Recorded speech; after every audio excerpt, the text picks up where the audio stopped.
You know what I said when recently talking about the WWF in 1992 of Ric Flair, who won it at the Royal Rumble, best Royal Rumble ever in my view, best Royal Rumble ever, who won it then and lost it to the Macho Man at WrestleMania.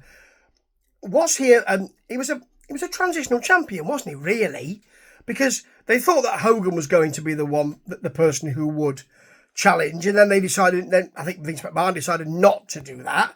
So it became Macho who won it. And now, on this episode from the 5th of September, 1992, yes, Moonlighting. Is that 1992? I think it is, isn't it? It's not, is it? That's a long way before that, isn't it? What about is it Blind Date that he was in? Anyway, it's a long time before that, probably.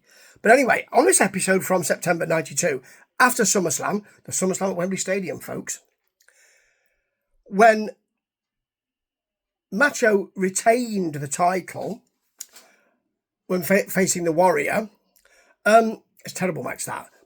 A much better match was the family match of Bret Hart versus the Bulldog, and Bret Hart losing his Intercontinental Championship to the Bulldog. Vince McMahon is right. It is a great match. And Mr. Perfect's right. It is a great match on this episode. But anyway, he's lost the belt to Ric Flair again. So Ric Flair's been a transitional champion, and he will be a transitional champion again, I suspect. I can't remember because I was watching it this time. But certainly Razor Ramon is involved. He's got a bad leg anyway, Macho Man, and he shows that by hopping on the spot when being interviewed before the match by Mean Gene Okerlund and getting interrupted by Razor Ramon, who, I will remind you, is just oozing machismo. He's oozing machismo board, and it smells like that, apparently. I don't know. But anyway, he's involved, kicks his leg.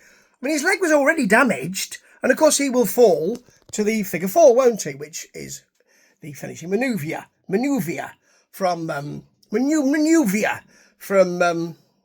finishing effluvia from Ric Flair. So he might be a transitional champion twice. I mean, really, I know that what happens a lot with WWF and WWE is stars come from other brands and other promotions, and they are, this is the rumour, buried. And what they've done with Ric Flair, who, remember, turned up with the NWA belt, that's a massive thing. For all those people who are thinking what would happen if Flair and Hogan fought, this was a big thing, wasn't it? Big thing. Never happened. It'll never happen. Well, suddenly he's in the WWF and he's brought the belt with him. It was a huge thing. And really what they've done is they've made it high profile, but he's really not had a real run at the championship. And because you've got Bobby Heenan and because he's the brains behind the whole thing, and Razor Ramon and Mr. Perfect in the corner, or in the dressing room later on, we'll see, of Ric Flair, it does seem as though he's not really done it himself. You know, Macho's only got Miss Elizabeth, and she's no good, is she? You know, certainly not in beating people up. Anyway, we've got Razor, first of all, versus Gary Jackson. Gary Jackson, yeah. He hammers Jackson early on, runs him into the buckles. There's a Uranagi from Razor. Gary Jackson doesn't get any offense, folks. I think you already knew that. Back elbow, back superplex. That was nice from the second rope. He's done that. He did that last time I saw it as well. Lovely. And then the Razor's Edge, which doesn't look as clunky this time. It looks like he actually can get him up and extend the arms, which he had trouble with last time. He was doing that a bit. This time it's a lot better. And it's that crucifix type move, as Mr. Perfect said. No name for it. You would have thought that if you'd have said, and here's what I'm going to do as my finisher. That's great. We need a name for it, though. Oh, let's just do it for a few weeks. And it's weird, isn't it? They've got no name. Particularly as they chose a really good name, the Razor's Edge. Anyway, Gene's making a report. Gene's report. He stands before the very ring that Ric Flair won in. I don't think we need you to be there, mate. I mean, I know it's adding gravitas to it, I suppose, but and these are the very underpants that he wore on the day. And this is the very urinal that he pissed in. I don't think it's ridiculous. Anyway, not quite as ridiculous as Doug Summers and Joe Turner versus the Natural Disasters, who are the tag team champions again. Very bad earthquake hip toss, and I thought, oh dear, that's not. He said a drop kick. Mr. Perfect quite rightly says, that's amazing. And it is. He's quite right. It's almost as if he broke character for a moment. Went, bloody hell, can't believe that big man could get up. It's great. He slams one onto the other, his opponents onto the other, hits an elbow drop, does that thing where Typhoon is in front of somebody in the corner and he runs into him. So he hits his partner. I don't think that works for me. Anyway, poor double shoulder barge. And then a really poor earthquake power slam. He does the sit on him. And Typhoon gets the splash for the pin. You're into Event Centre, brought to you by the WWF 1993 calendar. Yeah, you can make all your bodybuilding shows. WBF, you can make that in 1993. Put all the. Yeah, I don't think you'll need to circle too many dates. No. Anyway, we've got Mooney Sean Mooney talking about the Warrior, Bossman, and Undertaker versus Kamala, Nails, and Razor Ramon. Yeah, that's your main event in the Boston Gardens, and they will be talking about that all through the programme, as if it's something good. I'll tell you what else isn't good. Papa Shango versus Justin Taylor. Ooh. That was a little bit of Paul Bearer. Oh, Mr. Shango. It wasn't like that. Anyway, apparently he put a curse on Brett before SummerSlam, which caused him to lose. I'm sure he didn't. He might have set his arsehole on fire or something like that, like setting people's hands and feet on fire. I don't know.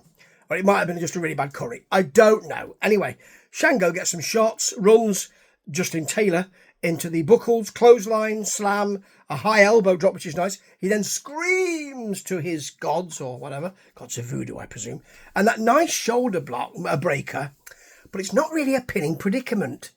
It is, of course, because that's his finishing manoeuvre, but, right, Repo Man, he's going to face Hacksaw Jim Duggan, and he's kind of hyped up, isn't he, Barry Darso, when he plays this character, and as he says, when your eyes go crossed, you might look the wrong way and not see him. You can't say that. I mean, I know that I do remember Slick referring to him as crooked eyes. I do remember that. And that wasn't ideal either. Bloody hell. Anyway, the boss man is facing Iron Mike Sharp. I remember in '86 Iron Mike Sharp actually being a proper roster member. And I like him a lot. Simple idea, lots of cheating, and he had that wristlet, which you could turn round and there was iron in it.